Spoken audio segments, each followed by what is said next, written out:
check out the Deadpool 2 teaser trailer? Yes, I did. A lot of people sent it to me on the Twitters. So thank you for everybody for sending me that. You're welcome. Was this supposed to appear in front of Logan? We don't get trailers at the cinema at the same time as everybody else. Yes. Yeah, because I don't know what it is. I mean, it's a file transfer it's a Dropbox. Exactly. I don't know why we don't get it.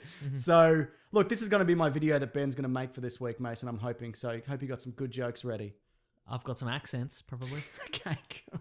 Was it meta enough? Was it self-aware? Well, it had. Did you get the in-joke? Well, it had. He was in the phone booth. Did it turn the superhero genre on its head, Mason? It tried, didn't it? Okay, sure, yeah. I guess that joke hasn't been done in a very long time. Yeah, well, that joke actually happened similarly in the first Superman movie, where he runs for a phone booth, and there's no phone booth. It's just one of those shells that you can. Yeah, it's not the same joke, is it? No. So what I meant to say is they did a different joke in the first. They did a Superman different movie. joke, and then they put right before we're like, hey, wait a minute, there's no phone booths anywhere. He says, hey, why is there a phone booth here? Yeah, exactly. Pretty great. When's the last time you've actually seen a phone booth? Do you know, for real? Look, I think you can judge the decrepitness of a neighborhood. Yeah. Of whether or not there's a phone booth. Okay. And up until I recently moved, but there was a phone booth like one house down from where I lived. Was the receiver torn off? Yes. Yeah. Okay, great. And you can text from one of those, but it's all caps, no punctuation. So you can text help because you're getting murdered. Exactly. Yeah. Or something threatening. Sure. Yeah. So what was interesting to me? They've used the original John Williams Superman theme. How'd they get it? Yeah. And my only understanding is maybe it's some kind of handshake deal, or maybe it's parody, so you can use it. No, absolutely not. Or like it's so There's no way. So they must have asked. They could have done a weird variation on it. Yeah. But I don't think that would have sold it works better as a trailer with that theme. Absolutely it does, yeah. God, that's a good theme. Yeah. I do like the Man of Steel theme, but maybe John Williams he doesn't. owns He it? wouldn't. I doubt it.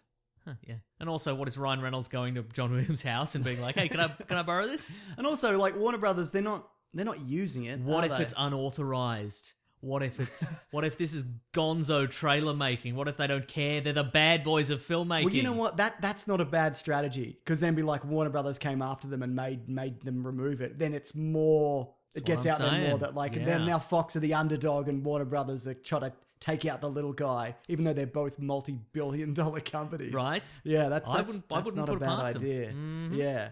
Did you think it was amusing though? An amusing time? It was an amusing time. I thought it was an amusing time. Good time. So apparently the one in the cinema was cut down heavily, because in this one you see him fully. It takes him like a minute and a half to actually change the outfit. He's talking about.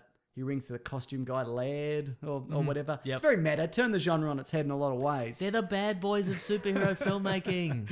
On the side of the phone box, it says Nathan Summers coming soon, though it's spelled C-U-M.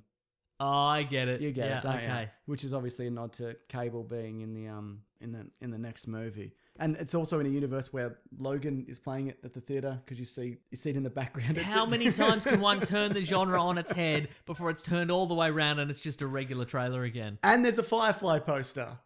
All right. I don't know what that means, but there you go. But there was some Cable casting news this week. Michael Shannon turned down the role, apparently. Okay. He was like, doesn't interest me. There was a lot of money, but I'm like, yeah. They're going to put me in weird prosthetics again. Yeah, definitely. I don't have definitely. to wear weird crab claws again, get stuck in a toilet or whatever happened that last time. Yeah, that's right, exactly. I think he would have been really good. I watched Midnight Special recently, which is in. Have you seen that one? No, is it sort of sci-fi? It's sort of sci-fi, yeah. It's really good. But also Russell Crowe on Twitter looks like he might be interested, because people kind of tweeted at him and he kind of got his attention. He looked up from presumably beating up a man in an alley himself to pay attention. I think he'd be good. Yeah, okay. I'd say that, yeah. Mm-hmm. And David Harbour. Never heard of him. He's the sheriff from... Nottingham. No, he's the sheriff from Stranger Things. Oh, right, which okay. I think is that would work, pretty good fit as well. I haven't heard like a piece of casting for this where I'm like, nah, that's not the guy. I feel like all the names that have kind of been thrown up, I'm like, yeah, Mel Gibson, sure, he's a bad bloke, but he'd probably nail that. Haven't you said the guy from Avatar? What about him? Oh, Stephen Lang. Yes. Yeah. That was one of the early rumors, but I think that's kind of died off. But he would, yeah, he's dead on. Yeah. What else we got here? Oh yeah, at the end of the thing, of the trailer, there's a very quick scroll of text. I saw it on Twitter. Yeah. It was too far away for me to read. What does it say? I didn't read it. Because, Oh, okay, well. but I know what it says. It's Ben, put it up in the video. Just put it here. It's a retelling of The Old Man of the Sea by Deadpool, which I think it's either, people are saying it's either Hemingway's Old Man in the Sea. yes, like sort of in the style of like an analysis also.